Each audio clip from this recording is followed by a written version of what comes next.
Olá, como está meu som? Deixa eu ver meu retorno aqui. Muito boa tarde, muito bom dia, muito boa noite para quem vai assistir depois. Deixa eu só conferir meu retorno aqui.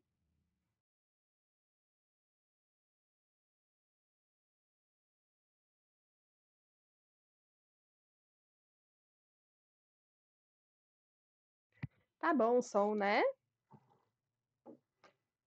Não coloquei musiquinha, porque quando eu coloco dá bug lá no YouTube, então hoje vai ser papo com papo. Oi, Karen, bem-vindo à Twitch! O que achou? Eu achei que tu ia vir pelo YouTube. Ai, não sei se eu posso falar o nome. Eu achei que tu ia vir pela vermelhinha.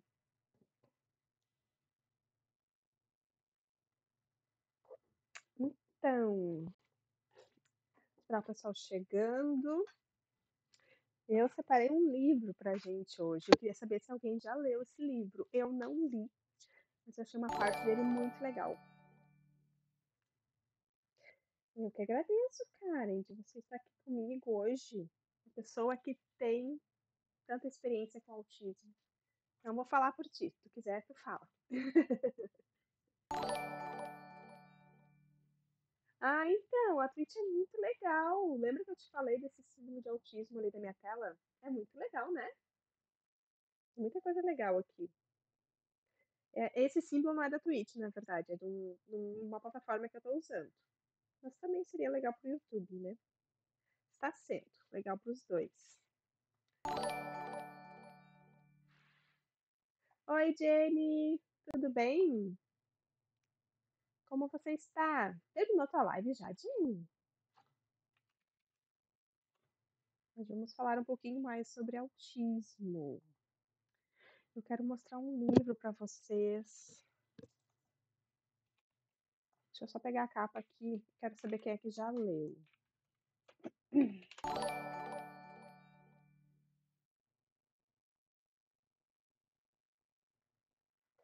Eu parei de usar o OBS e eu estou usando o Prims Live Video, que é o mesmo que a Mid usa.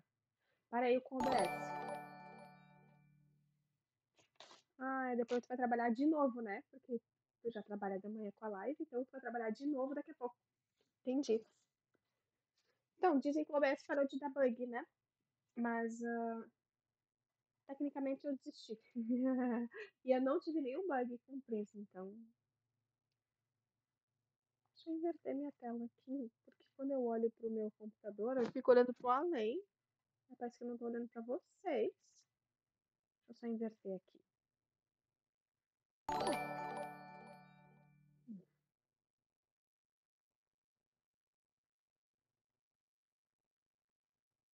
Bom, mas eu vejo. Esse livro aqui, ó. Eu queria saber se vocês já leram. Esse livro aqui, alguém já leu? Ó, eleito o melhor livro sobre TEA pela Sociedade Americana. Eu imagino que, assim, o autismo ele tem suas características, não importa de que país tu venha, né? Mas eu imagino que deve ter uma diferença cultural, né? Porque de um autista para outro já tem muita diferença. E imagina de uma cultura, um país totalmente diferente. E às vezes eu fico pensando, será que lá no Japão a gente não ia ser um pouquinho mais feliz? A gente não ia ter menos demanda sensorial? Porque eles parecem tão calmos. Esse tu não leu, Karen?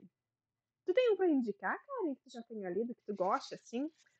Às vezes a gente lê o livro, às vezes a gente gosta muito, às vezes, né? Às vezes a gente tem nossas opiniões.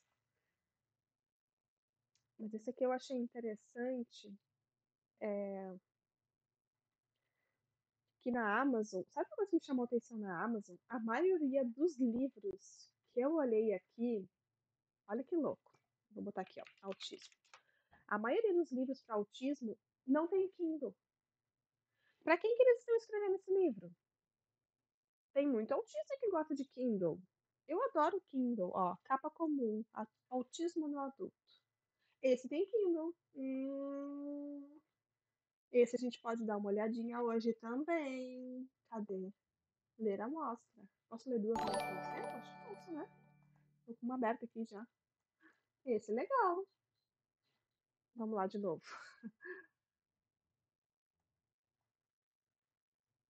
Meu cérebro autista. Mas ainda não terminei. Ah, esse foi o melhor que tu já leu? Ah, deixa eu procurar. Eu acho que esse não tinha aqui, ainda acho que eu vi aqui. Meu cérebro autista. Eu li muito pouco sobre. Esse aqui, ó. Esse não é muito técnico, Karen. Tem os que são bem técnicos, né? O que é bom, mas é que pra live eu não sei se o pessoal vai curtir.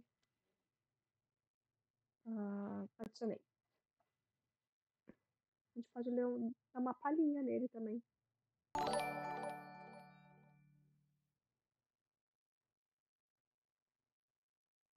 Da Temple Grandin. O que é Temple Grandin? Eu sou novata, hein? Eu sou autista há muitos anos, desde que nasci. Mas eu sou novata nos livros. Porque eu fiquei assim, ano passado eu recebi o laudo. Aí eu fiquei pensando, se eu ler muito sobre isso agora, eu vou ter dificuldade. Imaginando, né? Eu acho que eu vou ter dificuldade de falar a minha visão de autista e o que eu li no livro vai começar a influenciar no meu discurso. Eu tinha esse medo. Eu queria muito falar sobre como que eu me sentia, porque eu passei 35 anos só falando.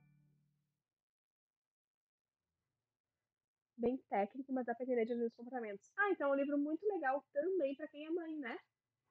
Eu acho que para quem é autista, assim, que quer se entender melhor, deve ser maravilhoso também. Mas para quem convive com o autista, deve ser muito bom, né?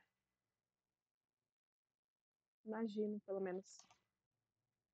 É porque às vezes tu conviver com uma pessoa que tem comportamentos desafiadores, tu fica meio que tipo, nossa, tem que ter uma explicação para isso, né? Quer dizer, é muito difícil. E só pensar que é difícil por ser difícil fica muito mais pesado.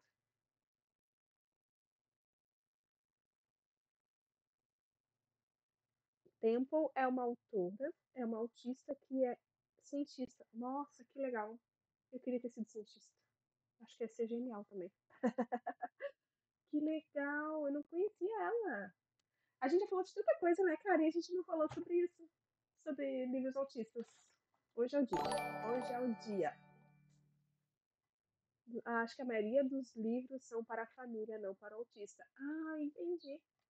Mas olha só, talvez a maioria dos livros que tu leu ou que tu te interessou, porque, né, eu imagino que tu deve ter buscado bastante ajuda nos livros. Ah, mas eu também não posso falar porque eu não tenho certeza. Eu ia supor, porque eu vi muito livro aqui, ó. Eu vi muito livro e eu fiquei muito curiosa, porque eu já ouvi falar sobre isso, sobre a diferença. Epa, deixa eu só. Sempre que eu boto a Amazon, abre essa janela dos associados. Pra não vazar minhas coisas. Eu já vi muito livro, isso me chamou muita atenção. Para autista mulher, né? E eu fiquei nessa dúvida: será que esse livro foi escrito para quem é autista ou para quem convive com uma autista mulher? Ó, autista feminino, quer ver? Tem muito, muito, muito. Mas eu acho que é uma coisa que está se falando mais agora, né? Sobre essa diferença cultural que existe. Mas acho que isso é tema para outra live. Ai, ai, vamos lá então. Eu separei um trecho aqui que eu achei muito legal. Assim, muito comum, quase que estereotipado, né? Quando a gente ouve falar de autista. Mas também são detalhes que as pessoas parece que enxergam e não enxergam. Aí eu não sei também, porque eu acho que deve de ter um sentimento. Eu ainda não vivo isso, não sei se um dia viverei. De tu olhar pro teu filho, tu perceber uma coisa, tu ficar tipo assim, ai, acho que não é. Tomara que não seja. Deve ser por causa daquele outro dia que aconteceu tal coisa. Não deve ser nada demais. E daí a gente acaba não olhando assim mais a fundo. Mas aqui tem um relato que é de um pai. E isso me chamou a atenção. Não é o meu lugar de fala, mas eu achei muito legal o trecho por ser uma coisa que às vezes a gente olha nas crianças e às vezes a gente não repara. Ou a gente, assim, é coisa de adolescente, né? Olha só, um trecho do livro Humano à Sua Maneira. Um olhar sobre o autismo. Essa é uma versão Kindle, tá? Tem amostra grátis para quem quiser lá no, na Amazon. Descreveu um jovem tímido, estranho e solitário, que fora ficando cada vez mais distante e isolado. Passava a maior parte do tempo sozinho, jogando videogame e quase nunca se misturava com outras crianças da sua idade. Então, o diretor entrou no assunto que queria. Havia pouco tempo, um psicólogo diagnosticara o menino com transtorno do espectro autista TEA. O diretor inclinou o corpo para a frente e deixou o rosto a poucos centímetros do meu. Barry, eu devo morrer de medo? Eu gostei dessa parte até a final do Devo Morrer de Medo, porque eu já ouvi muitas mães, eu já conversei com várias mães de autista antes de eu saber que era autista. Coisas da vida aí, oportunidades que surgiram, enfim. E eu já ouvi muitas mães falando sobre esse medo. Medo do filho ser autista.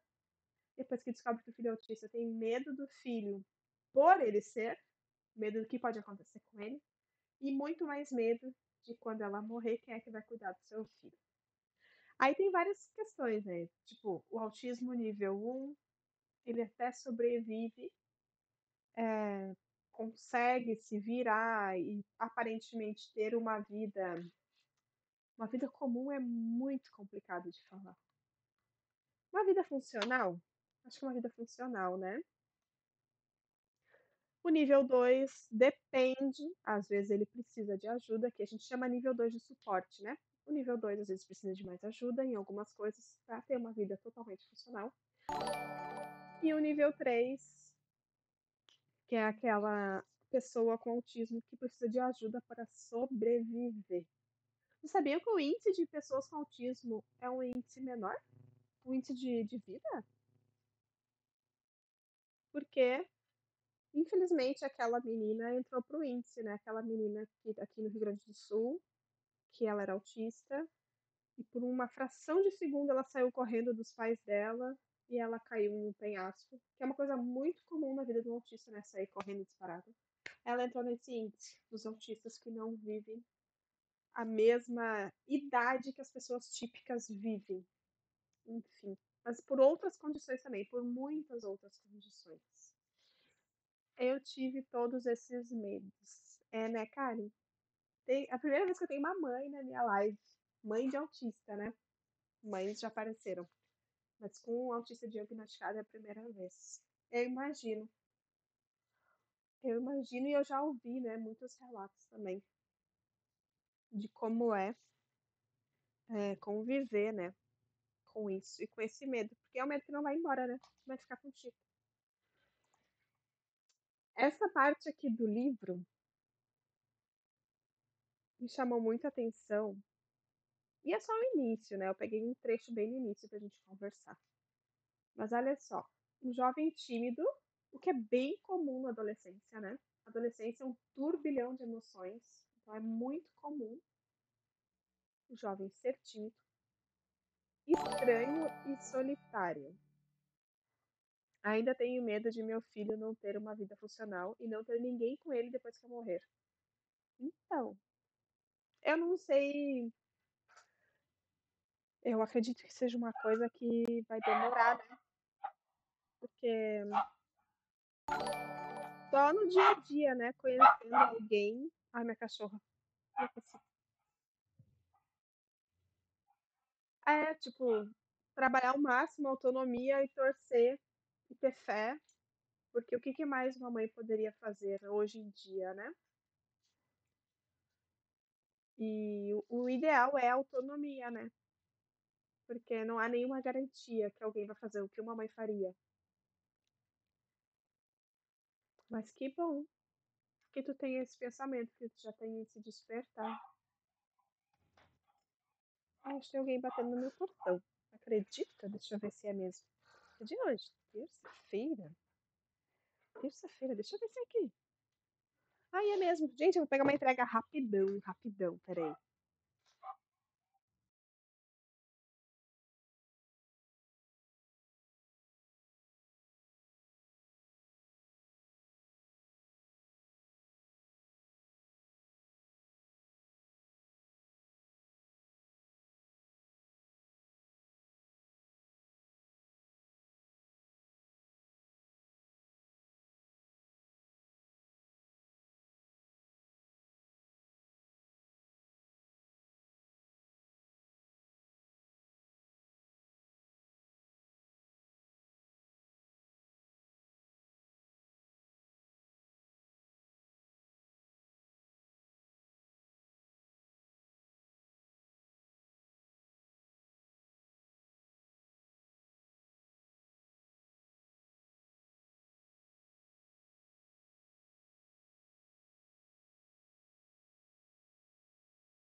Voltei. Chegou a nossa leiturinha.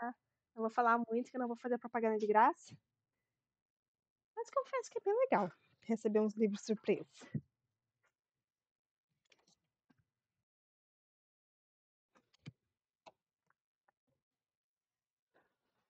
Ai, ai, corri. E nem é longe.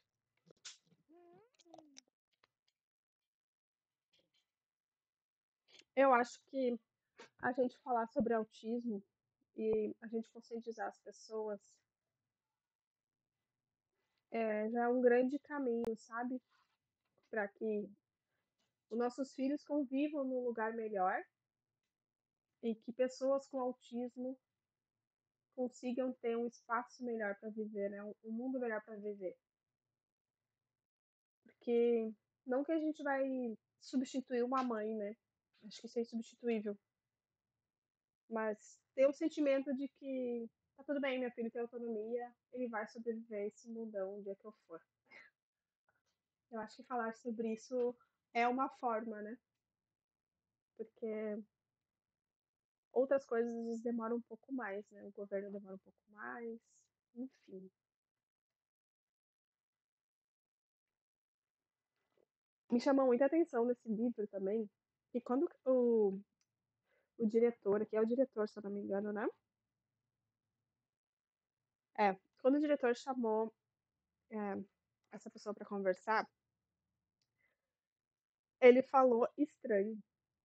Isso é uma coisa tão comum, né? É uma coisa tão comum dizer que a pessoa é estranha, o autista é estranho. Eu sou estranha demais para parecer normal e normal demais para parecer autista. É o que as pessoas pensam, parece, sabe? E aqui no livro ele usa esse termo, né? Um jovem tímido, estranho e solitário. O que é o estranho? Por que o estranho? E sabe o que eu acho mais louco? É que quando tu coloca um rótulo de autista, as pessoas entendem, relevam. As pessoas parecem que relevam o teu estranho. Mas se tu não é autista o suficiente no ponto de vista das pessoas, elas te rotulam como estranha e não como diferente ou neurodivergente. E é claro que está falando de um pai, né? Nesse livro, está falando de um pai que provavelmente não tem muito conhecimento sobre autismo e está falando de uma forma com alguém que ele tem intimidade, que ele se sente seguro, de uma forma assim, sem se preocupar muito, né? Com nada além do sentimento dele. Mas estranho é uma palavra que acompanha muito as pessoas com autismo. E hoje eu fico pensando quando a gente. É tão comum em alguns diálogos as pessoas julgarem, né? Ah, fulano é estranho, o vizinho é esquisito, ah, não sei o quê, é um idiota. As pessoas falam assim, né? E hoje eu fico pensando, para a pessoa parecer estranha para a sociedade, ou o comportamento dela que é diferente dos outros vem de um trauma, ou vem de um padrão de comportamento que não é tão saudável para conviver em sociedade, ou ela tem uma neurodivergência, ou ela é uma pessoa psicopata que não tem cura. Então nenhum desses casos para mim cabe a palavra estranho, sabe. Mas pode ser a minha inflexibilidade aqui falando, mas é um termo muito comum a gente falar como se fosse uma coisa muito normal, assim, falar das pessoas. Eh, Solitário. Será que eu consigo dar um zoom aqui pra vocês? Acho que eu consigo, né. Eita, vou perder a página. É aqui, ó. Aqui. Ah, agora cortou. Deixa eu diminuir um pouquinho. Solitário. Eu acho que solitário é uma coisa que caracteriza tanto o autismo. Solidão é uma coisa que não é percebida, mas é uma característica tão forte do autismo. Um adolescente ser tímido, principalmente para algum grupo de pessoas, ou para a família, né, é é uma coisa. E eu acho que é uma coisa, assim, muito comum, porque o adolescente está descobrindo várias emoções, está lidando com muita coisa ao mesmo tempo, hormônios e tudo mais. É normal ele se fechar um pouco para tentar se regular, entender o que ele está passando e a vida atropela, né, a vida não espera. Agora, tímido e solitário, eu acho que o solitário, às vezes a gente não dá bola, a gente não percebe que aquele adolescente, aquele jovem, aquela criança, ele é meio sozinho. E a gente acha normal, porque ele é tímido, porque ele tem vergonha de falar com as pessoas, ou porque a gente não presta atenção e a gente nem percebe que ele é sozinho. Solitário é uma coisa muito comum no autismo, a solidão. Porque quando a gente não sabe que é autista, quando a gente é criança, adolescente também, né? Algumas pessoas nessa idade não sabem. Tu se sente estranho e tu percebe que as pessoas te acham estranha e param de falar contigo, te evitam, etc. Então, até quando tu dá uma opinião, tu já te acha solitário. Já teve aquela sensação de que tu tem uma opinião e quando tu fala, ninguém concorda contigo e tu fica: "Nossa, eu vou ficar quieta então, tipo, tô falando bobagem então". Isso quando a gente é autista é tão comum, porque às vezes é a nossa forma de ver as coisas e é uma coisa até um pouco difícil, assim, de explicar. Porque imagina que o cérebro do autista é guiado por regras. Então a gente aprendeu a enxergar questões sociais de uma forma. A gente criou regras para interpretar, porque a gente não consegue ler. Então a gente é meio preso a essas regras até que uma nova regra se forme. Então, às vezes, as pessoas estão falando uma coisa e na tua cabeça tu tá seguindo as tuas regras. Só que ali naquela situação não vai caber. E tu vai parecer estranho naquela situação, porque tu falou um negócio nada a ver, aleatório. Aí o que acontece? As pessoas naturalmente, ao invés de conversar contigo, elas se afastam. E aí tu perde a oportunidade de criar uma nova regra e saber lidar com aquela situação. Eu nunca esqueci, olha uma coisa muito simples, um detalhe tão sutil. E na época eu não sabia que era autista, mas aquilo ali me marcou. Eu estava aqui em casa com uma amiga e ela recebeu um áudio de uma pessoa que tem intimidade com ela. E nesse áudio a pessoa critica ela, fala algumas coisas assim, tipo: "Olha, eu acho que tu deveria fazer isso, fazer aquilo". Inclusive fala sobre o filho dela e tal.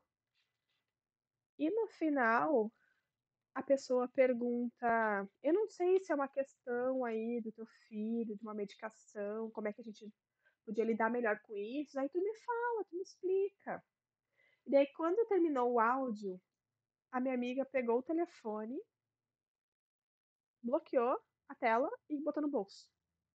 E eu olhei pra ela e falei assim: "Tu não vai responder?" E ela: "Responder o quê?" Ele perguntou ali sobre o remédio do teu filho, acho que ele quer entender melhor por que que o filho reage de tal jeito, E daí ela olhou pra mim e falou assim: "Ele não quer entender melhor. Ele só queria me criticar por tal e tal situação, por eu não estar ali naquela hora e meu filho não sei o quê". Eu fiquei eu lembro que eu não tinha o meu laudo de autista ainda. E eu fiquei tipo: "Caramba, como que ela interpretou isso?". Isso pra mim é tão familiar agora com meus 34, 35 anos, de entender que eu não entendo as coisas que os outros entendem e de ter esse movimento de refletir. Isso hoje pra mim é comum, porque a vida bateu tanto na minha cara que pra mim é comum. E eu penso assim, tipo: "Caramba, como que ela entendeu isso?". Porque eu, no lugar dela, eu ia mandar um áudio explicando o remédio, os efeitos do remédio, por que que meu filho age de um jeito, da outro, sabe. Eu ia entender que a pessoa estava buscando informação, e eu ia mandar um áudio para a pessoa, ajudando ela a entender melhor.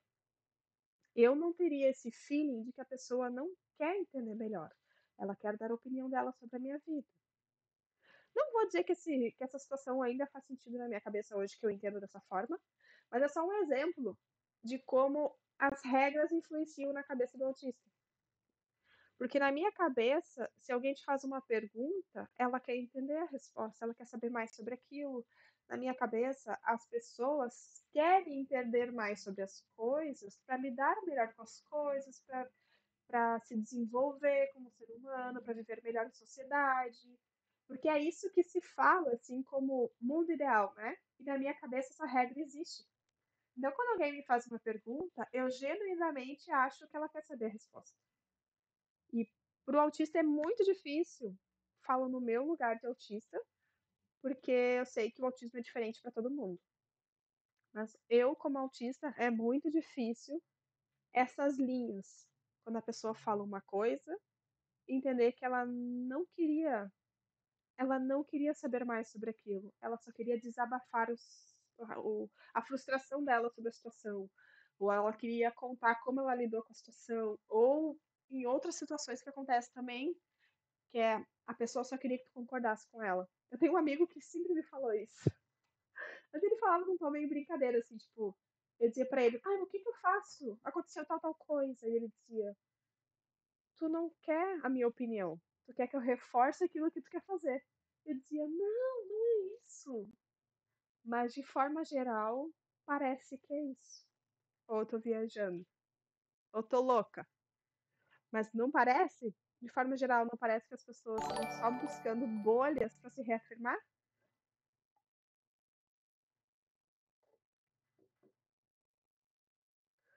É comum que os autistas não entendam as coisas no sentido figurado. Por isso, não fazem esse julgamento e às vezes não entendem piada. É bem por aí. E o sentido figurado, eu vejo que tem autistas que entendem mais e tem autistas que entendem menos. Eu estava pensando sobre isso. Porque, por exemplo, existem piadas e humor ácido que eu entendo. Tem aquele.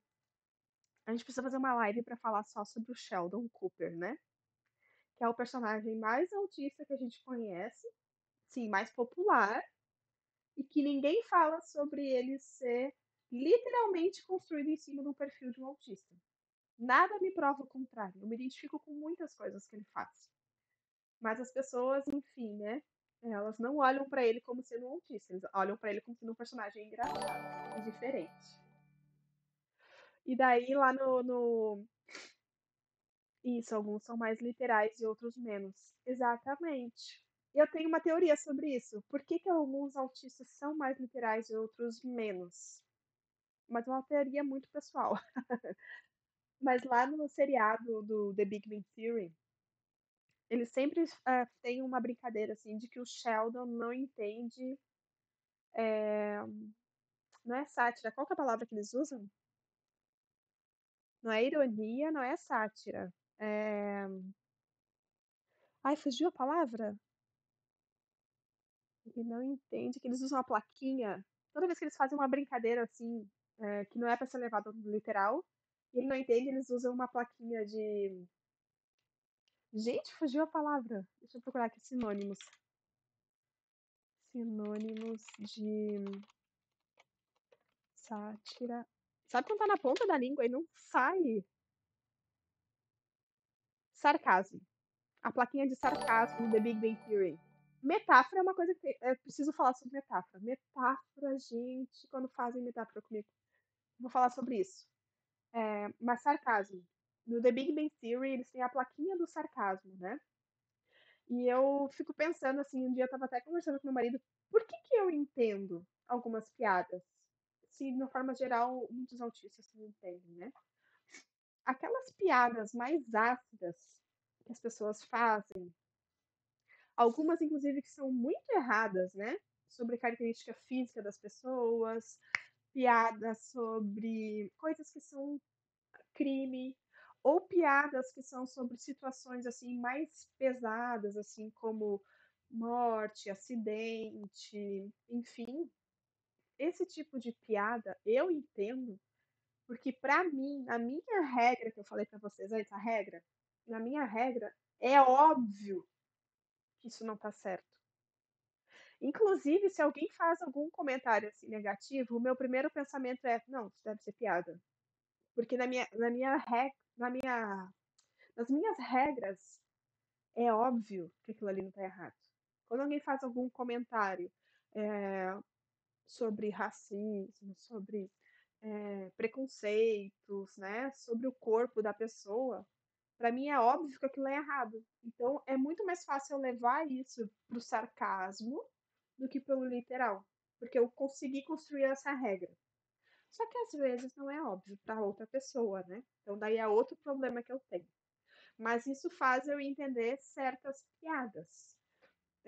Piadas maliciosas, no início eu não entendia. Com o tempo, talvez a leitura da pessoa ou o tom de voz deixa óbvio para mim.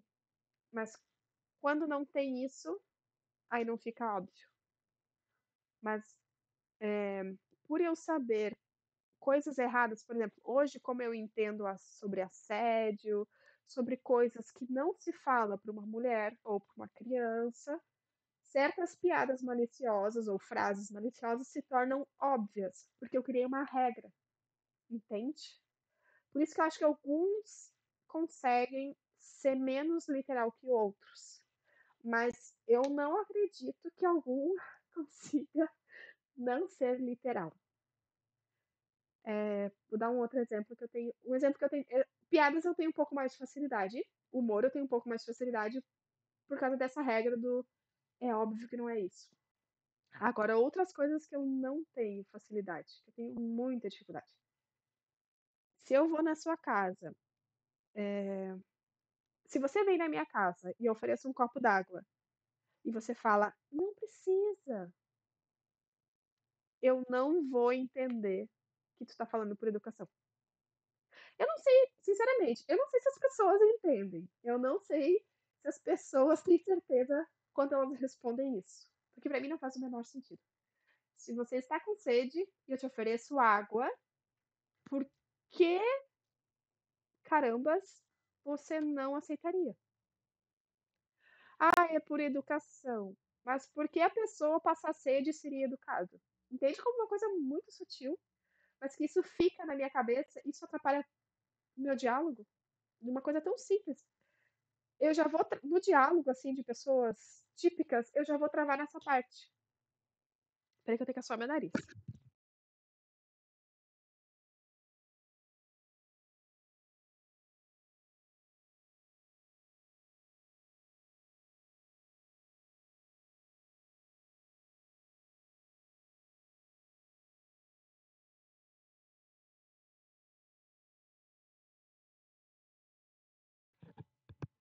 Vocês me avisem se aparecer uma coisa estranha na minha cara.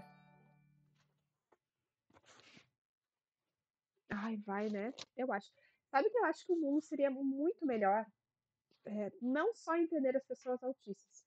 O mundo seria muito melhor quando as pessoas fossem mais tolerantes, quando as pessoas entendessem a diversidade. Porque a natureza inteira é muito diversa. Por que as pessoas não seriam? Porque as pessoas não julgam só o autista, né? Julgam todas as pessoas que parecem diferente de alguma bolha. E por quê? Se ser diferente é a coisa mais legal do mundo. É muito mais legal que as pessoas são diferentes. Pessoas com sotaque diferente sofrem preconceito quando vêm para um lugar onde ninguém fala aquele sotaque. Porque se ser diferente é muito mais legal, é muito mais curioso. É um som diferente que a gente escuta, né?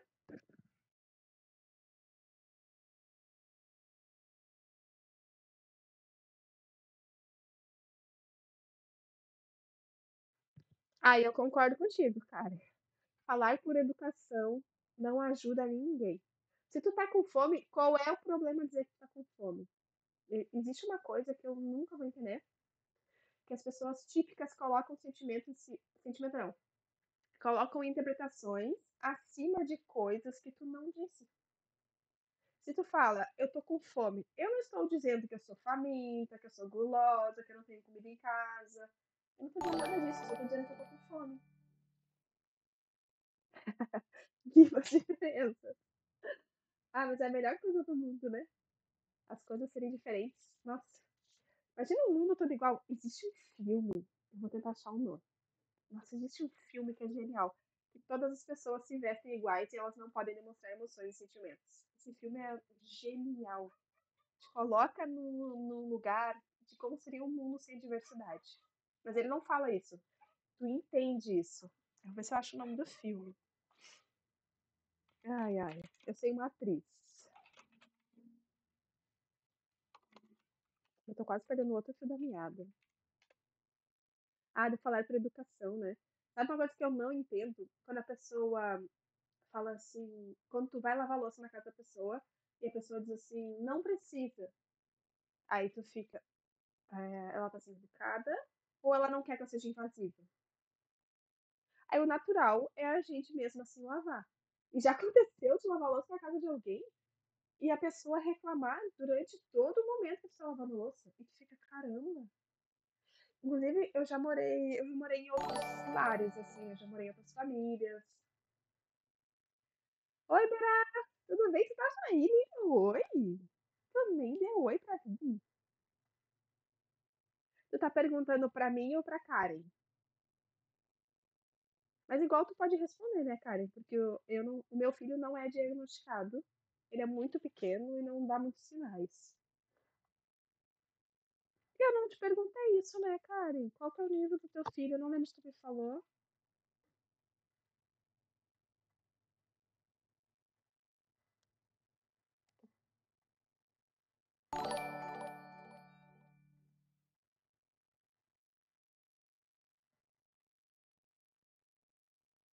Oi, oi, Mira. Como estamos?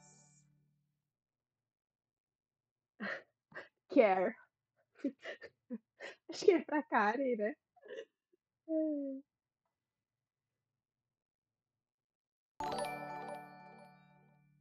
Ah, ele é nível de suporte. E é curioso que mesmo ele é do mesmo nível que eu. Claro que eu já tenho 30 anos e eu já tive que lidar com muitas coisas, né? Mas como a gente é diferente mesmo sendo do mesmo nível, né?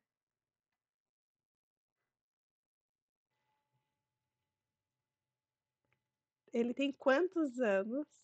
Estamos vendo anime. Berá. Cara, e o Berá entra na live e ele fala frases cortadas. Às vezes a gente tem que tentar o resto da frase que ele não botou. Ai, ai. Ele fala, come sozinho, desfraudou. Tem 8 anos. Cara, então responde só o que tu se sentir confortável, tá? Só meu nariz.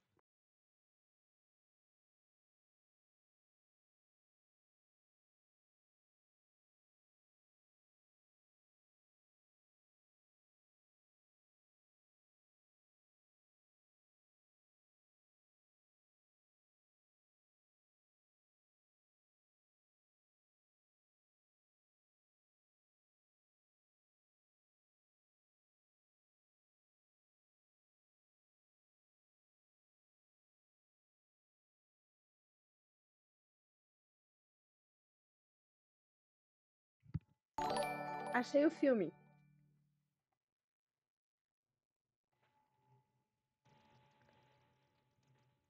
Karen Natália Souza. Ah, vai ter alguém. Alguém o quê, Berá? Tu não terminou a frase. Tem muita coisa pra se preocupar. Fica tranquila. Ah, tu tá respondendo as mensagens do chat. Eu me perdi agora.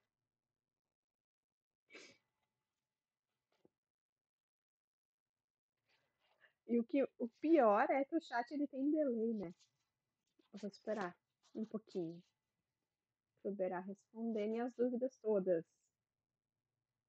Peraí que eu vou só meu nariz de novo enquanto isso.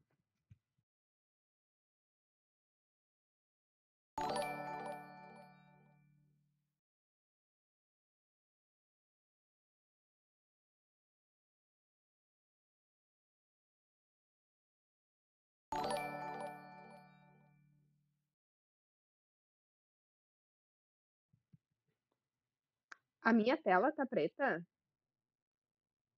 Como assim? Eu tô olhando o retorno aqui no YouTube? Na Twitch tá de boa. Deixa eu ver no YouTube. Me assuste? Ah, ele tá olhando o computador.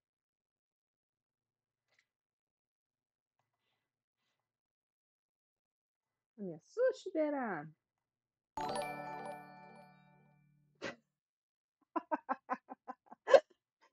Ô, moço, Berá.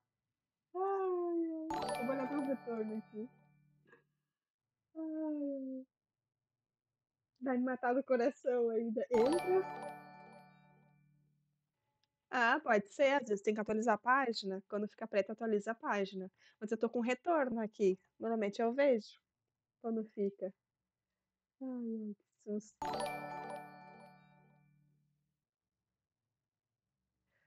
Vicente está na ponta mais leve do espectro. Então ele tem autonomia e boa aprendizagem. Ai, um dia a gente podia falar sobre laudos, né? Vocês querem ver meu laudo? Eu tenho. No laudo aparece todos os testes ali que eu fiz. Claro, tem coisa que eu não posso abrir, né? Mas é muito louco. O laudo do autista é muito complexo. Eu acho que as pessoas não fazem a menor ideia. Mas são vários fatores para diagnosticar o autista. E o laudo, além de ser caríssimo, não é uma coisa que tu vai ali e alguém te dá um laudo. É caríssimo, são várias entrevistas e o diagnóstico é em cima de vários fatores avaliados.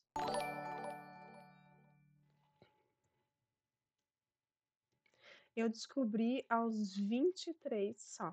Ô, Berá, tu não tinha comentado que tu tinha o laudo de TDAH? Eu não lembro se tu tinha do autista também. Tu já tem o laudo? Ou eu tô confundindo as conversas que a gente teve aquele dia com o Felipe? Só a socialização não é muito boa. Estudou com 3 anos e meio, mas até eu morrer, ou vai ter alguém para cuidar dele, ou ele vai se cuidar sozinho. Tomara. Eu fiz 8 entrevistas. Tu fez 10 com 23 anos, isso? Ah, tu tem os dois. Ah, eu lembrei que a gente falou do desafio de ser TDAH e autista ao mesmo tempo. Lembrei. Desculpa, lembrei.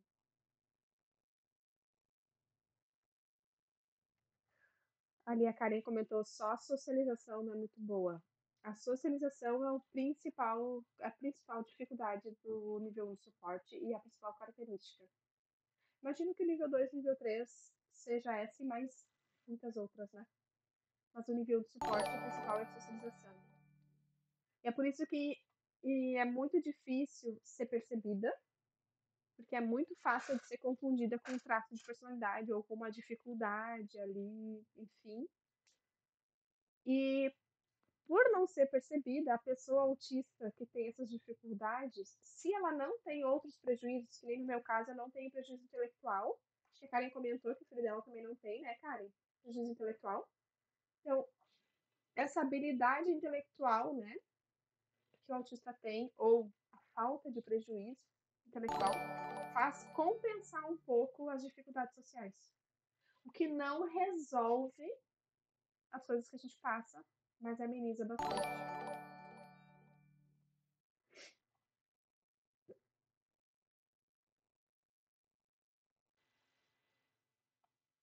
Ô, Beira, o pior é que a tua frase, ela deu um susto no chat, mas eu vou ter que concordar com uma coisa na tua frase.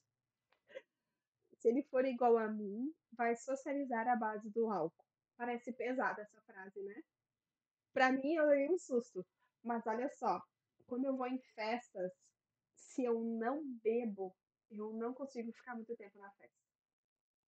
Se eu bebo, eu consigo render na festa. Porque o álcool, ele é um neuroinibidor, né? O álcool nos ajuda a não sentir tanto, a música alta, a multidão dançando, as luzes fortes. O álcool nos ajuda a lidar com isso. Então é verdade. Parece forte essa frase, né? Porque a gente entende os perigos do álcool. Mas socializar à base de álcool é muito mais fácil. Eu sempre evitei festas de ano novo. Sempre evitei. Faz muito tempo que eu evito. Na infância eu nem lembro como é que era. Eu lembro de uma vez que eu dormi na praia, na casa da praia, né? Com minha família fazendo festa, eu fui dormir. Não lembro como é que foi a história, só lembro que eu fui dormir. Em outros momentos, eu não lembro de curtir tanto ano novo. E no último ano novo, eu já tinha um laudo no último ano novo, agora dessa virada. Eu levei um fone de ouvido. Eu não podia beber porque eu estava amamentando ainda, e eu levei um fone de ouvido. E eu até fiquei com medo das pessoas me acharem estranho e tal, mas as pessoas foram muito legais comigo. E eu consegui participar da festa de Ano Novo, porque em alguns momentos eu coloquei o fone de ouvido e fiquei um pouco mais retirada. Me regulei, relaxei e voltei. Porque é uma festa que eu não podia beber, porque eu estava amamentando. E no ano anterior, que eu não sabia, eu não tinha o laudo, eu não sabia que era autista, e eu não podia beber porque eu estava amamentando, meu filho era muito pequenininho, eu estava na festa de Ano Novo e eu estava próxima à caixa de som e eu senti muita raiva. Muita raiva, assim, começou a crescer aquela raiva dentro de mim. Eu não sabia ideia do que era. E eu lembro de achar que a música estava muito alta. E para ninguém perceber, eu me isolei, eu fui lá para dentro da casa, que os cachorros estavam com medo dos fogos de artifício, eles estavam lá dentro da casa. E eu sentei lá com os cachorros e foi a melhor coisa. O meu filho estava dormindo num carrinho, eu fiquei lá cuidando do meu filho, sentada no sofá com os cachorros. Foi a melhor coisa para mim. Algumas pessoas até ficaram preocupadas, assim, tipo, ai, tá tudo bem, vieram me perguntar. Eu dizia, tá tudo bem, volta pra lá, finge que eu não tô aqui, porque eu não queria que as pessoas percebessem, né? Eu não gosto muito de me expor nessa situação. Eu não queria que as pessoas percebessem que eu tava ali fazendo uma coisa que ninguém tá fazendo. Mas eu tava com um sentimento de muita raiva. Não sei porquê. Mas eu imagino que é por causa de tudo aquela sensação que eu tava vivendo naquela festa de ano novo. E no próximo ano, então, que eu tive conhecimento do autismo, o simples fato de eu usar um fone de ouvido, sem nada, sem música, só para isolar um pouco o barulho, me ajudou muito, muito, muito, muito. Fazendo masking, né? Mas o masking acho que eu vou fazer pro resto da vida. Me dá um minuto, gente. Eu tenho umas lenhas em cima do fogão a lenha, tá uma fumaceira aqui. Tem que tirar. A gente bota a lenha pra secar, né? Agora tem que tirar, senão vai pegar fogo.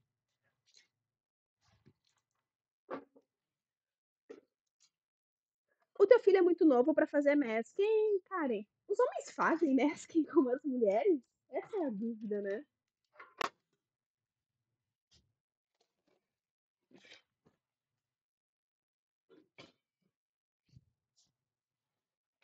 Mas eu vou contextualizar um pouco. Pera aí. Masking. Deixa minha luz voltar. Nossa, tá uma luz forte aqui, né? Tô estourada. Pera aí. Ficou muito fraco, né? Porque agora a claridade do dia tá pegando aqui. Tá, melhorou, né? Masking, pra quem não sabe, é simplesmente como a tradução literal seria, né? Mascarar.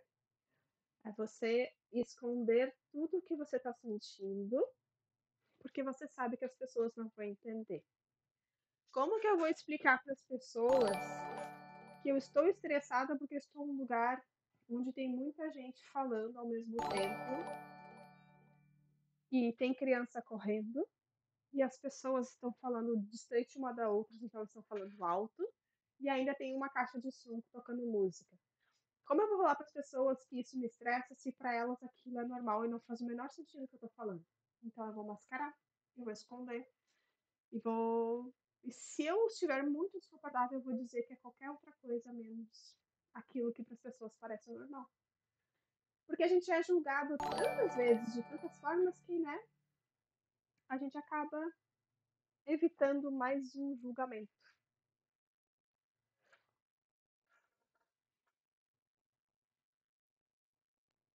Os homens também fazem, depende da habilidade. Mas tu já viu o teu filho fazendo masking? 8 anos tu falou que ele tem, né? A criança também faz, porque criança não é muito, né? A criança típica já não faz, imagina. A criança não é muito de fazer masking, né? Ai, as costas. Tem mau jeito nas minhas costas hoje. O teu faz às vezes. Tu poderia contar um exemplo? Se não, tudo bem. Se não quiser, tudo bem. Tenho muita curiosidade sobre isso. Eu não lembro de ter conversado com um homem autista. Mas como é genética, eu tenho algumas suspeitas. Agora, deixa eu pensar. É, mestre é uma coisa natural, né? Não tem como. Que nem eu falei, a gente é julgado por tantas coisas que é impossível a gente não fazer mestre. A mulher puxa um pouco mais no mestre, porque a mulher, desde pequena, já cresce ouvindo. Ai, não fala alto, se comporta, tem que ser bonitinha, é, não pode falar tal assunto, né? Então não importa muito, às vezes, o que a criança, menina, sente ou não sente. Existe uma pressão social forte em cima dela, para ela se comportar de tal forma que é o que esperam dela. Mas esse assunto vai render uma live inteira do autismo feminino.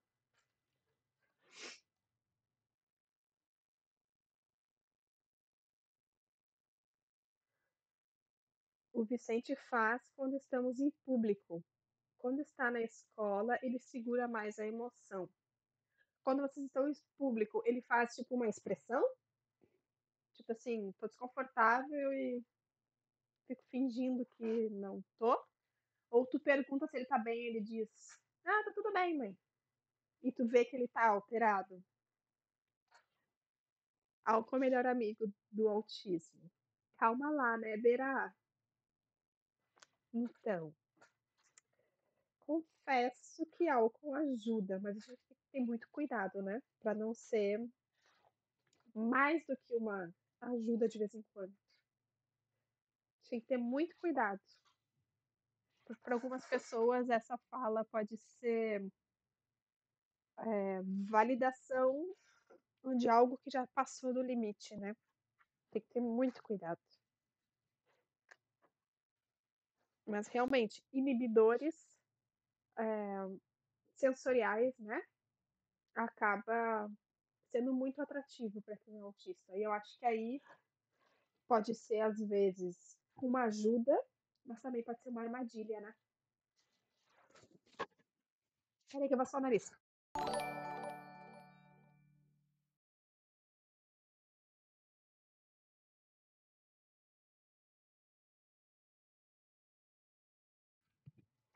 Tu quis dizer que o teu corpo esquece que tu tem autismo? Tu falou quebrado as frases aí, né? Eu que lute.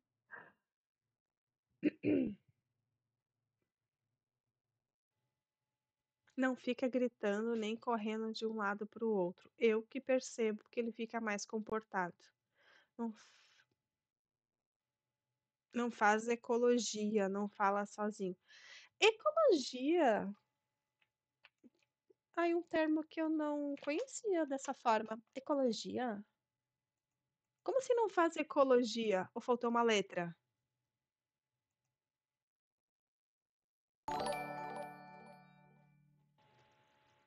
Ecofalia. Eu estava pensando: "Ah, daqui a pouco é uma forma de usar que eu não tô acostumada". Ecolalia. Deixa eu ver. Hábito ou mania de fazer rimas, palavras, falando ou escrevendo. Forma de efasia, em que o paciente repete mecanicamente ou palavras ou frases que ouve. É isso? É isso, Karen? Deixa eu dar um zoom aqui. Depois eu quero mostrar pra vocês o filme ali que eu lembrei.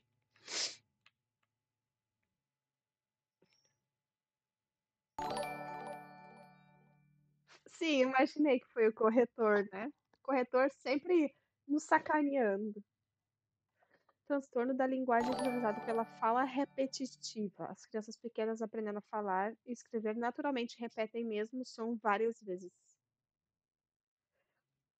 Agora fiquei curiosa. É, percebo que ele fica mais comportado. Ele segura para não fazer a colalia? Ele já fez isso antes? Ou em situações de estresse? Era esperado que ele fazia colalia? Eu confesso que eu nunca fiz. Eu não estou habituada. Quando eu era jovem e eu trabalhei com um menino autista, auxiliando ele, né? É, eu não lembro dele fazer colalia, porque as duas crianças autistas que eu tive experiência quando eu era jovem, quando eu tinha 18, 19 anos, elas não tinham a fala tão desenvolvida.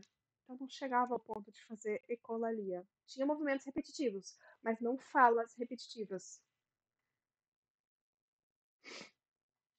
Eu tô com uma sinusite que, ó, tá difícil de ir embora, hein?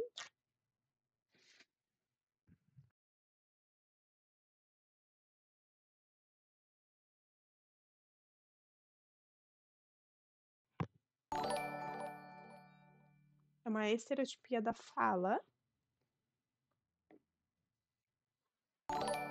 Ele usa para se regular. Ah, entendi.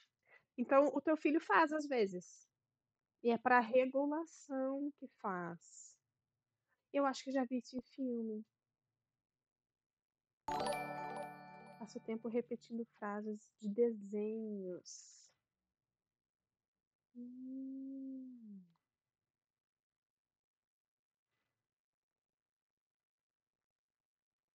que interessante. Tu me deu coisas para pensar aqui. Que interessante.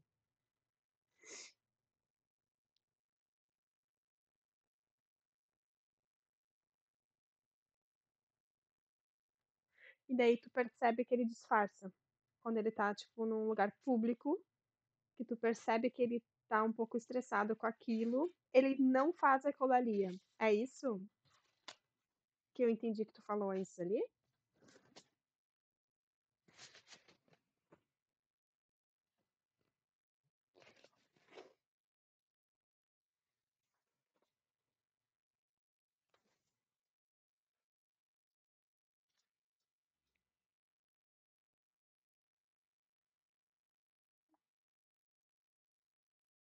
Esperar o delay do chat pra mim tem sido bem difícil.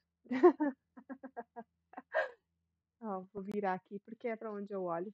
Aí não parece que eu tô olhando pro além. Ai,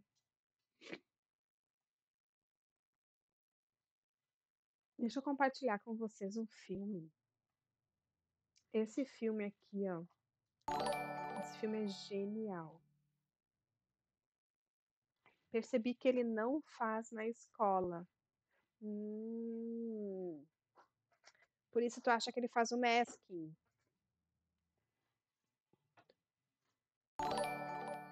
Aí quando chega em casa, ele não para de repetir as frases. Ah, entendi. E que bom que tu tem essa consciência, né? De que é algo que ele precisa fazer. E mesmo tu tendo essa consciência de algo que ele precisa fazer, se tu se sentir confortável, eu queria perguntar a tua opinião como mãe. Mesmo a gente sabendo que é algo que nosso filho precisa fazer, é cansativo? Chega uma hora que tu pensa, ai, que saco essa frase de novo. Isso acontece? Eu imagino que sim. mas eu não tenho lugar de fala para falar isso, né.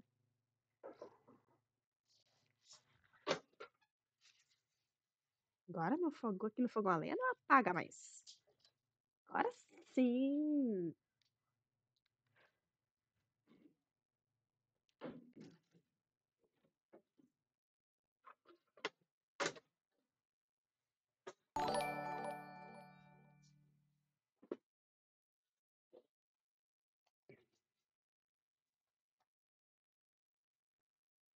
Ah, acho que ele quer ser parecido com os colegas. Faz muito sentido. A minha luz de novo.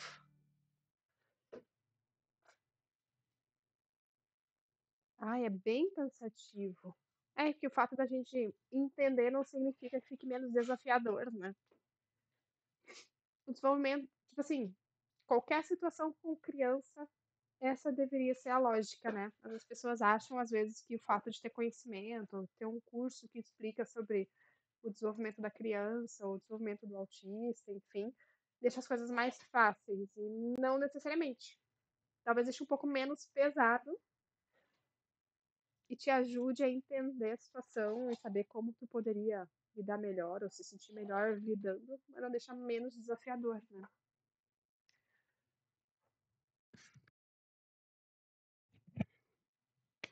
Preciso de um minutinho para ir no banheiro e já volto. Mas quem estiver aí no chat pode continuar conversando, é bem rapidinho. Senão eu entro aqui no meu na minha hipossensibilidade, a gente precisa falar sobre isso. Eu quero mostrar para vocês o meu novo machucado. Se eu entrar na hipossensibilidade, eu vou no banheiro só às 3 horas da tarde. Já volto, rapidinho. Vou deixar a Safira aqui com vocês, ó, ela tá inquieta no meu colo. Fica aqui, Safira, já volto.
Voltei.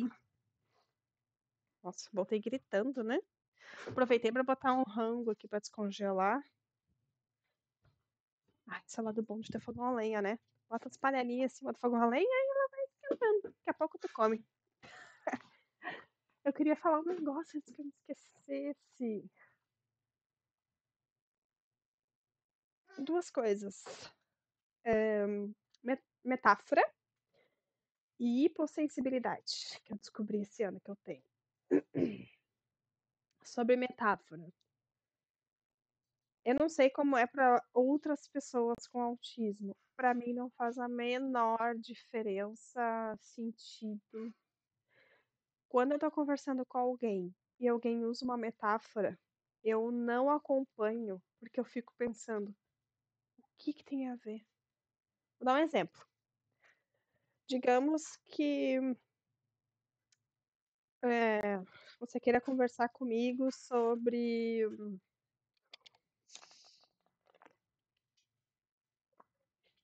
algo que eu fiz, algo.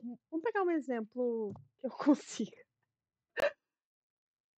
Digamos que eu falei uma coisa muito aleatória. A gente tá aqui conversando e do nada eu começo a falar de um filme. E você, ao invés de falar pra mim assim, Grazi, quando a gente tá conversando e tu vem do nada assim e fala de um filme que tu viu ontem, atropela a conversa e E tu não contextualizou, então ficou um pouco aleatório, assim, aquela cena do filme, a gente não consegue acompanhar. Em vez de tu me falar isso, tu falar assim: imagina que dois coelhos estão conversando. Aí um coelho tá falando de cenoura. Quando a pessoa começa a falar isso, eu já fico assim: mas o que que coelho tem a ver com a situação? Ah, mas o coelho tá falando de cenoura. Aí o outro coelho vem do nada e fala sobre viu um cachorro jogando bola. Eu fico, cara, mas o que que tem a ver o cachorro? Eu não acompanho o raciocínio. Metáfora não funciona pra mim. Tu pode me falar a pior verdade, a coisa mais dura que tu poderia imaginar que tu fala com uma pessoa. Mato no peito, lido de boa. Porque tá claro a mensagem.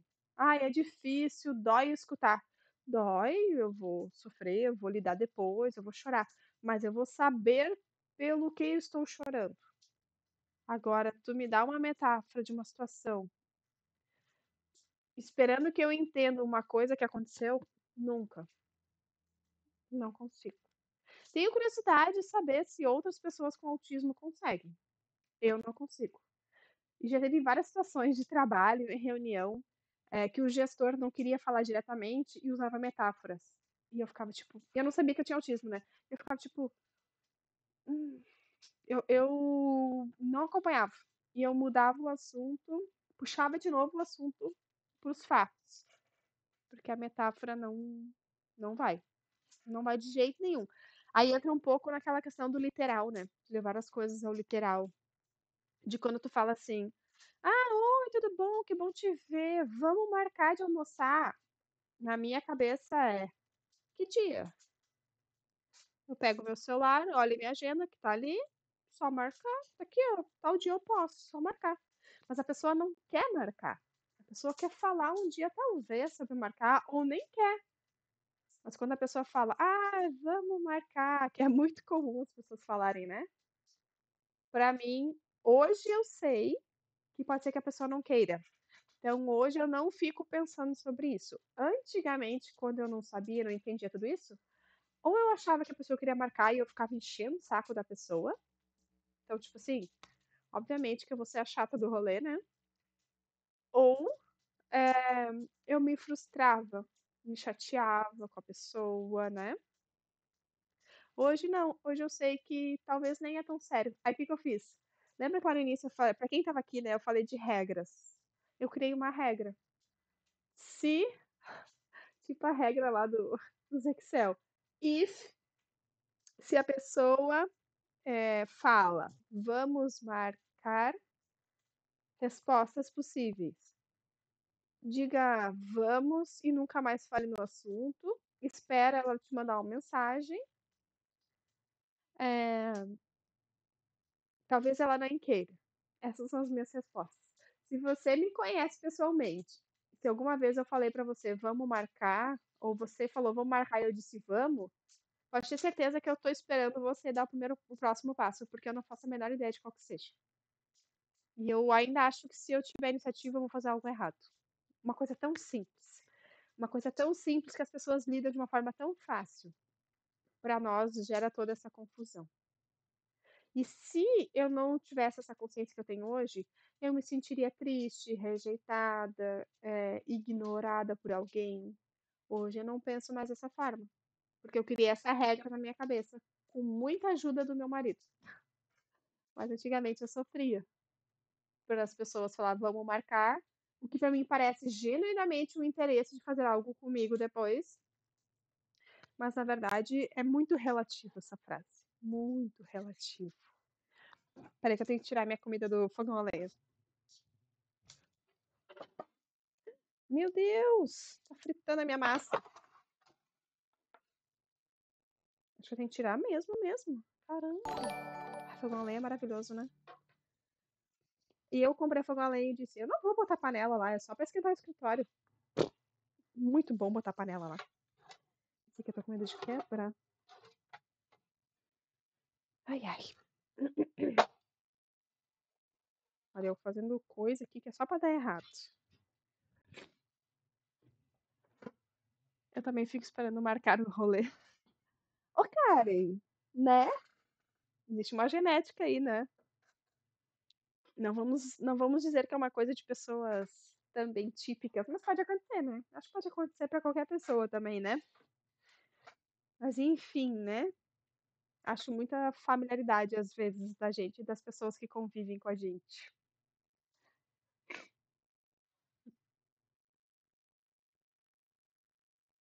Eu lembrei de um outro, quando a gente tava falando do vamos marcar.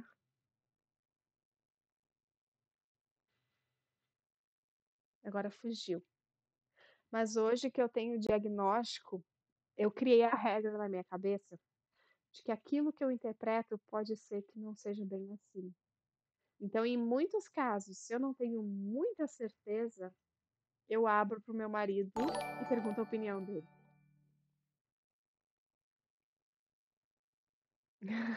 Com certeza. É, já falamos sobre isso, né? Então,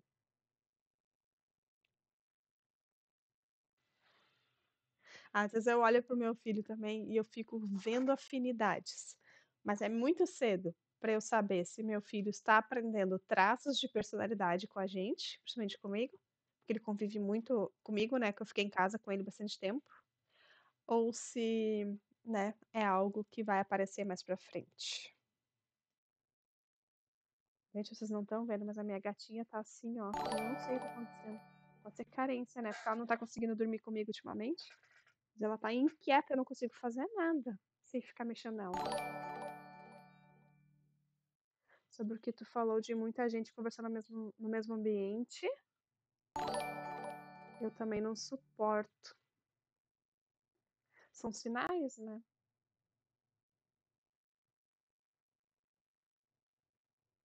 Mas assim, tu cresceu numa família que era barulhenta ou tu cresceu numa família que era muito calma? A gente tem que olhar pra esse lado também, né?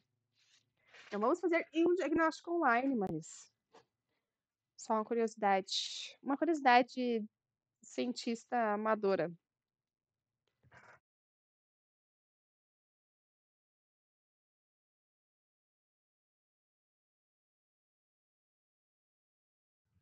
Vou buscar um prato para mim para tirar minhas coisas do fogão a lenha.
Ah, eu estava sem microfone, né.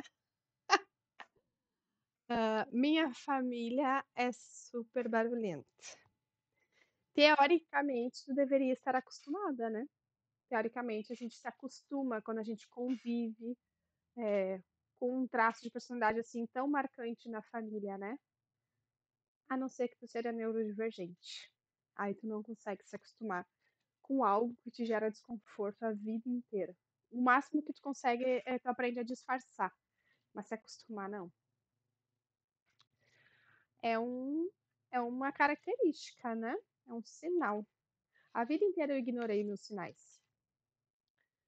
Hoje, a gente tem que perceber esses sinais e buscar formas, né, de lidar melhor. Que nem tudo na vida a gente consegue evitar, né. Tem coisa que a gente tem que aprender a conviver só. Mas eu sou uma pessoa que eu nunca gostei de multidão, festa, que nem eu falei antes, né.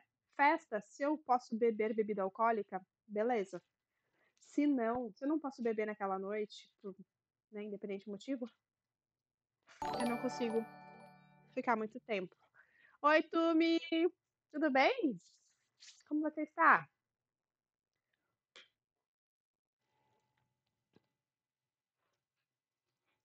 Vou almoçar com vocês. Estou aprendendo a lidar melhor com a minha hipossensibilidade. Vocês já ouviram falar de hipossensibilidade? Todo mundo fala de hiperfoco do autista, né? Eu não tinha visto, antes da minha psicóloga, ninguém falar sobre hipossensibilidade.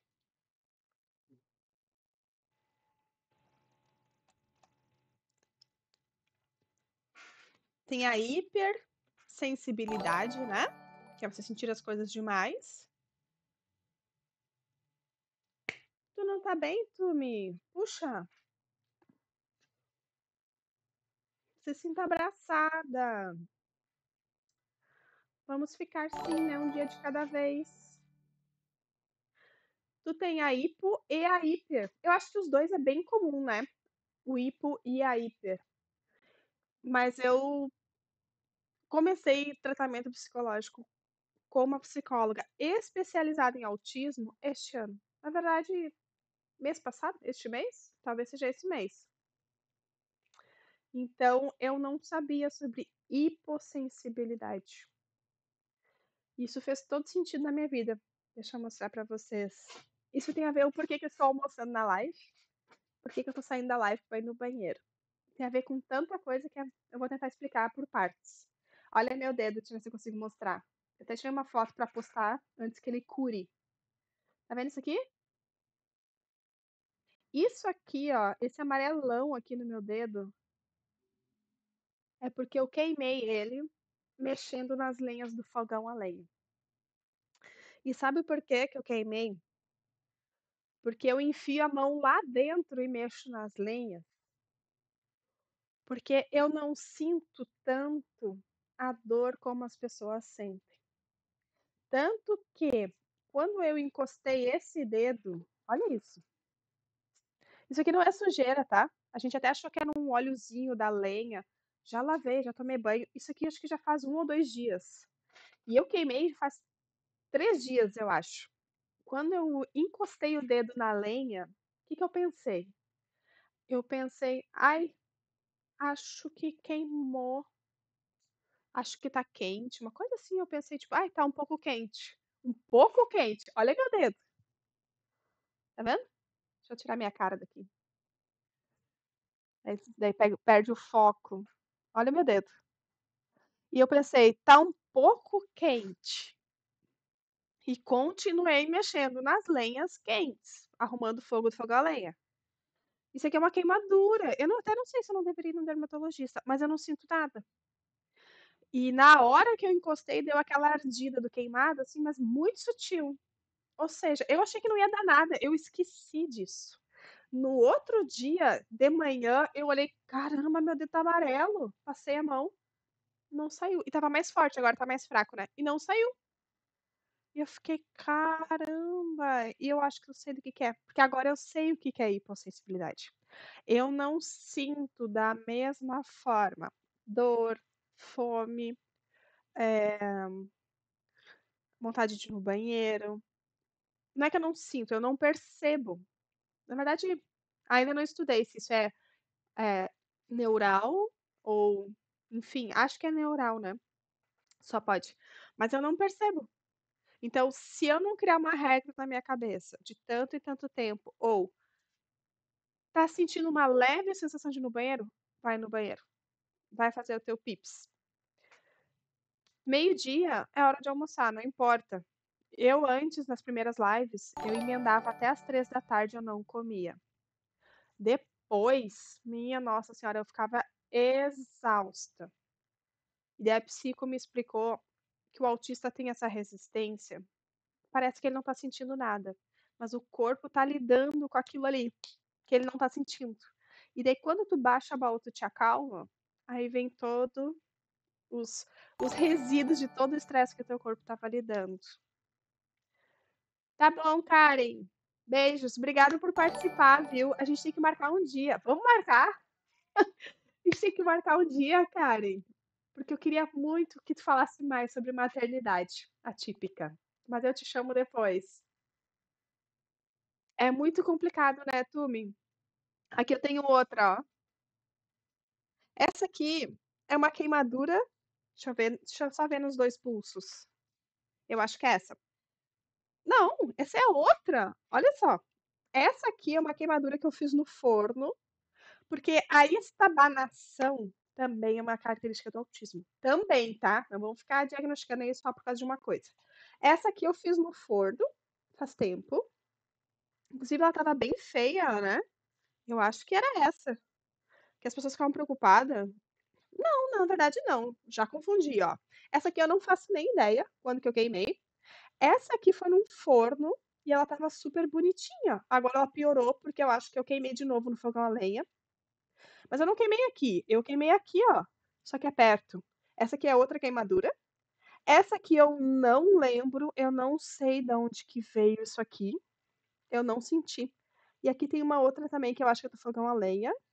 Aqui provavelmente deve ser também. Deve ser. Ou seja, essa mão tá cheia de queimadura e esse dedo. E eu mal senti essas queimaduras. Isso é hipossensibilidade.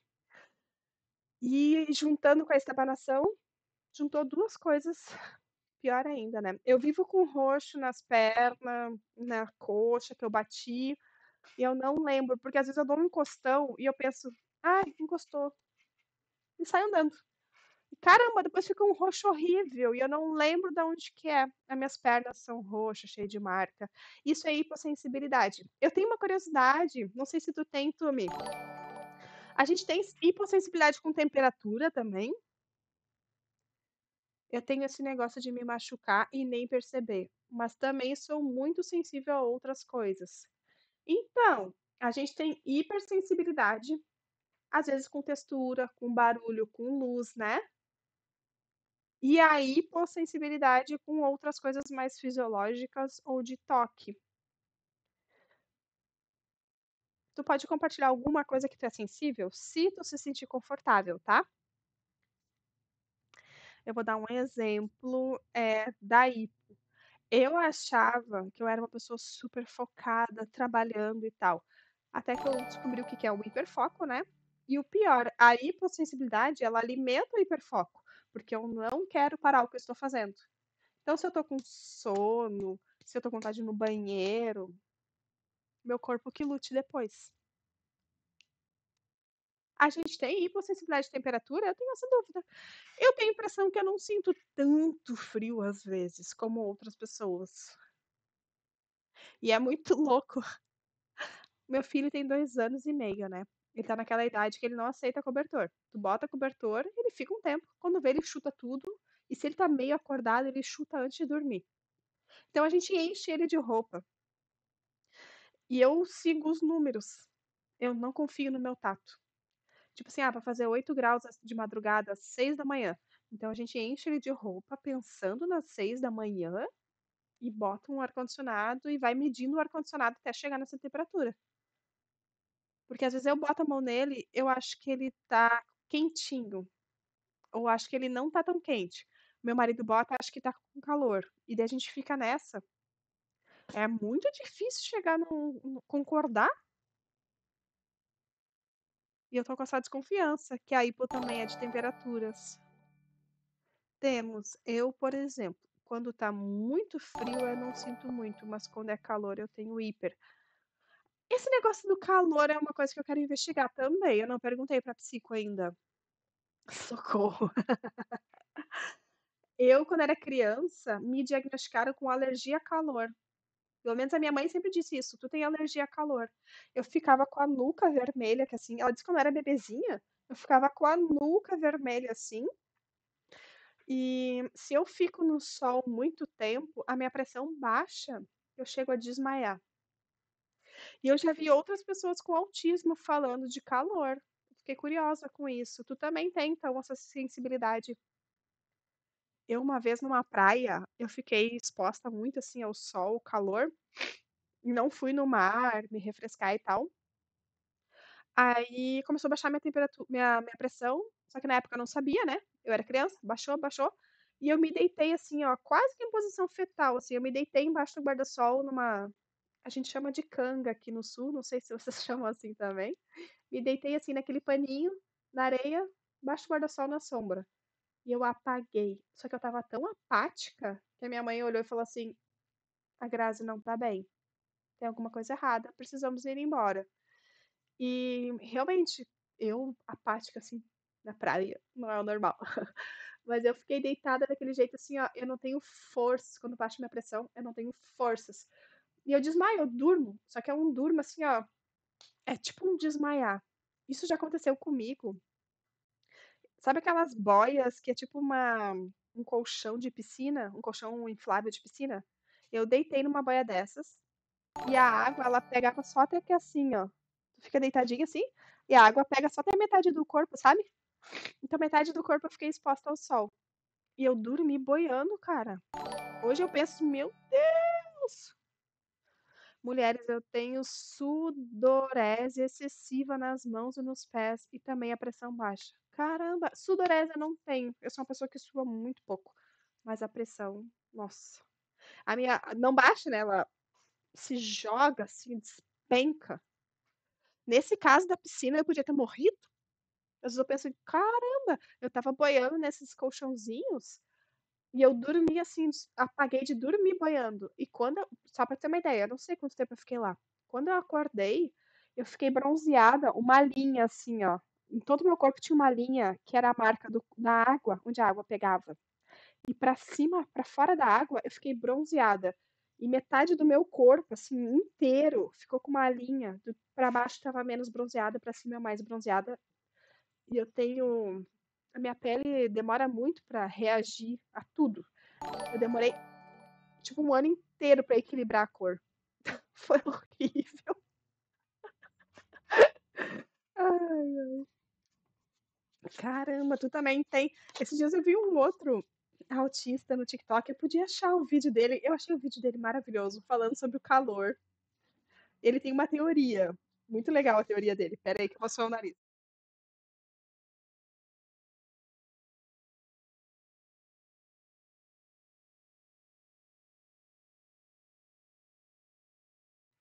A teoria dele, deixa eu achar o perfil dele para compartilhar com vocês. Eu gosto muito do perfil dele. Ele fala umas coisas de autismo muito legal. A teoria dele é que o autista só pode ter um gene de vampiro, porque ele diz que ele fica pouco tempo no sol e ele volta para casa se coçando. Ele diz que volta com a pele vermelha para casa. Ai, não lembro o nome dele. Faz pouco tempo que eu comecei a seguir ele. Caramba, podia TikTok, quando a gente pesquisa, podia mostrar para nós as pessoas que a gente segue, né? Não ia ser mais fácil? Mostrando um monte de gente aleatória aqui. E pior que ele aparece pra mim direto no. Aqui, achei. O perfil dele é autista underline Manaus. Deixa eu mostrar pra vocês. E aqui ele escreveu ser humano autista, com aquelas letrinhas de emoji. Agora o vídeo que ele fala de vampiro, ah, não sei se eu vou achar. Acho que é esse aqui, ó.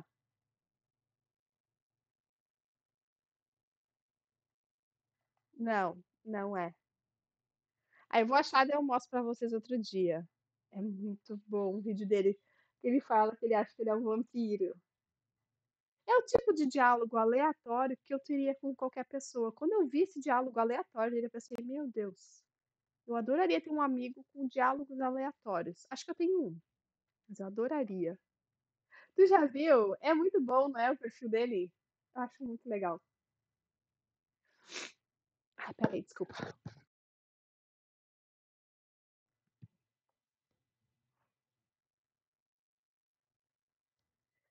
Eu quero compartilhar um filme com vocês. Já olhou esse filme? Equals. Deixa eu ver o que que fala eu assisti esse filme antes que o Valdo. Eu não sei a sinopse dele. Vamos ver o que que fala. Quer dizer, na época eu devo ter lido, eu não lembro. Ó, Nia and Silas. Ah, é em inglês, peraí. No futuro, existe uma nova raça de seres humanos, os Equals, indivíduos pacíficos, justos e que não possuem mais emoções. Até que uma doença passa a ameaçar todos, ativando sentimentos em suas vítimas, que são excluídas do resto da sociedade. Silas é infectado, mas percebe que Nia também possui sentimentos, sendo capaz de escondê-los. Ao sentir pela primeira vez algum tipo de intimidade em suas vidas, eles decidem fugir. Esse filme, na época que eu assisti, eu nem tinha o laudo, eu nem pensava em autismo. Mas esse filme, ele ele retrata como seria uma sociedade sem emoção, sem sentimento. As pessoas usam roupas iguais. Tudo nesse mundo, nessa cidade, é monocromático. Tudo é branco, cinza ou nem sei se tem preto, tá? Eu acho que é branco e cinza. Tudo é nessas tonalidades. As pessoas não podem expressar sentimentos. Elas pintam quadros, tem aula de artes, mas eu não lembro se eles usam cores. Eu acredito que não. Acho que não tem cores nos quadros deles. E tá mostrando, tá dando um spoiler aqui. Mas esse filme mostra como seria uma sociedade sem diversidade. Esse filme é maravilhoso. E ele mostra duas pessoas sendo julgadas porque foram infectadas pelos sentimentos. Não vou falar mais porque eu não quero dar spoiler desse filme, mas quem puder, assista o filme Equals. Como é que eu posso mostrar ele grande? Queria mostrar ele grandão. Os atores são bons, né? Há quem não goste, mas esses atores são bons, ó. Holt. Holt. Nicholas Holt e Kristen Stewart. Esse filme, olha, ele faz pensar várias coisas. Eu gosto desses filmes aleatórios às vezes. Tu já viu? Tu gostou? Fale pra mim. Gente, eu não comecei a almoçar ainda.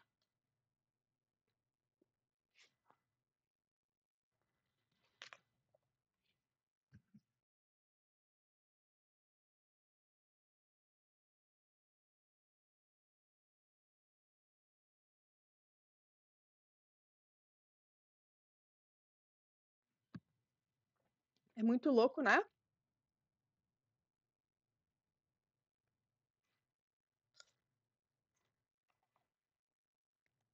Eu gosto desse filme aleatório às vezes.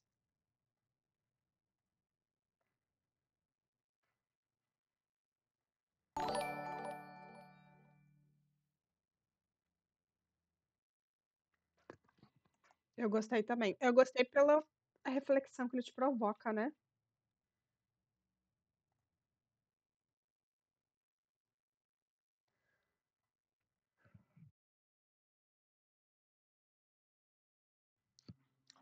O primeiro módulo da nossa live está terminando e vamos começar o segundo módulo, que é um pouco mais divertido, um pouco mais leve, né? Porque falar de autismo É um assunto um pouquinho mais sério e às vezes fica um pouquinho pesado, às vezes fica um pouquinho mais leve. Então, uma hora a gente vai começar alguns joguinhos aqui para descontrair. Ai, obrigada, Tumi. Obrigada por ter aparecido, por ter compartilhado e obrigada pelo lurk. Me ajuda bastante. Bons estudos, espero que se sinta melhor. Se tu quiser jogar um contexto pra gente dar uma descontraída, mas tu que sabe, tá? Eu pensei em a gente começar com contexto para dar uma descontraída e depois a gente vai para outros joguinhos. Mas antes disso, eu quero encerrar com vocês um outro assunto aqui, que foi o que começou a live.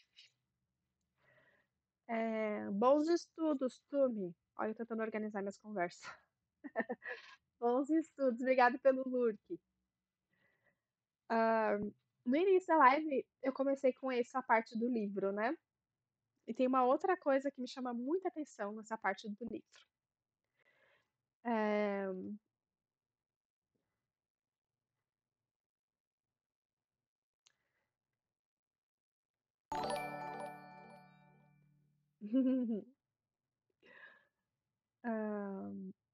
Passava a maior parte do tempo sozinho, jogando videogame e quase nunca se misturava com outras crianças da sua idade. Eu acho que nada nesse livro foi colocado por colocar. Por exemplo, quase não se misturava com crianças da sua idade. Eu sempre gostei de falar com pessoas mais velhas. E eu lembro que quando era adolescente, as pessoas diziam que eu parecia ser mais velha do que a minha idade, não sei o quê. E eu achava muito legal aquilo, como se fosse grande coisa, né?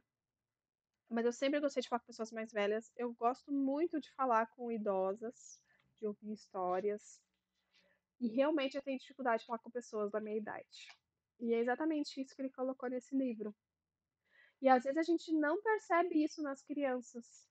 Naquela criança que não consegue brincar com crianças da mesma idade que ela, que é um sinal que precisa ser olhado com carinho, sabe? Ó, a maior parte do tempo sozinho. Quando eu era criança, eu brincava muito sozinha. Eu lembro a maior parte do tempo de brincar sozinha. E eu lembro de uma situação que eu nunca esqueci. Que uma amiga, uma vizinha, estava lá em casa e a gente estava brincando de Barbie. E eu lembro que ela queria a minha Barbie favorita. E ela falou assim: se tu não me emprestar, eu vou embora.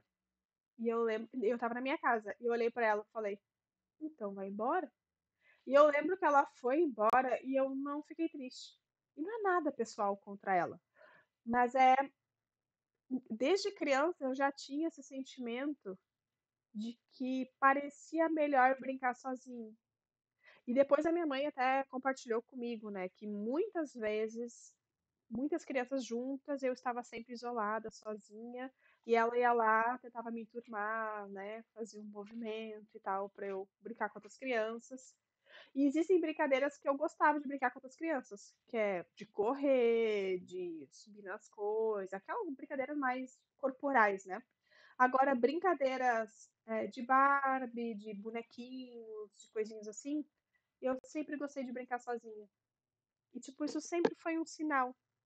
E eu achava, assim, que depois de um tempo eu achava, eu era muito criativa, porque como eu brincava sozinha, eu também não tinha, assim, todas as opções de brinquedo do mundo na minha infância. Eu brincava sozinha, eu tinha uns brinquedinhos ali. Só um pouquinho. Eu lembro que eu fazia assim, eu tinha um ventilador em pé, aquele ventilador era o farol, o carrinho de boneca de madeira que eu tinha, que até tava com as rodinhas quebradas, era o navio da Pequena Sereia.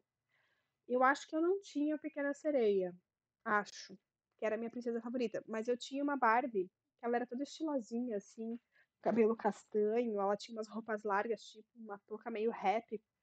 É Teresa, eu tinha a Teresa, na verdade. E eu brincava com ela, eu brincava com os ursinhos, aí tinha um ursinho de tubarão. Eu inventava uma brincadeira com as coisas que eu tinha, e eu acho que aquilo ali meio que preenchia essa falta de interação, tipo, de forma inconsciente e no meu imaginário, né? Mas o fato de eu me isolar muito desde criança, o fato de eu a minha mãe cuidou da gente em casa por muito tempo também, né, eu fui pra escola, acho que no pré, e quando eu ia e na escola raramente eu não levava amigos pra casa, eu não pensava assim: "Ah, deve ser legal levar esse coleguinha pra brincar lá em casa". Então, toda essa como era natural pra mim ficar sozinha, me reorganizar sozinha, fazer brincadeira sozinha, eu perdi oportunidades de aprendizado social. Porque eu já tenho dificuldade, né. Hoje, adulta, eu ainda tenho dificuldade. Imagina na infância que a gente está aprendendo, né.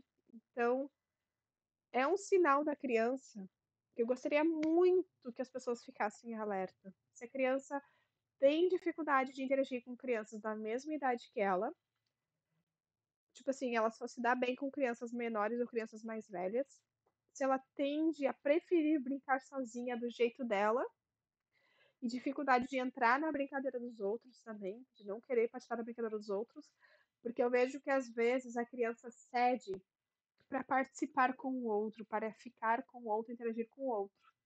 No meu caso, eu não cedia, eu ficava sozinha para fazer do meu jeito. Então são pequenos sinais que às vezes a gente acha que é um traço de personalidade, mas pode ser por trás uma grande dificuldade, uma neurodificuldade, né? Neurodiversidade, neurodificuldade. E no meu caso aconteceu isso. E eu só tive meu diagnóstico com 35 anos. Então eu passei 35 anos com prejuízos sociais. E a cada frustração social, tô ficando um pouco fanha.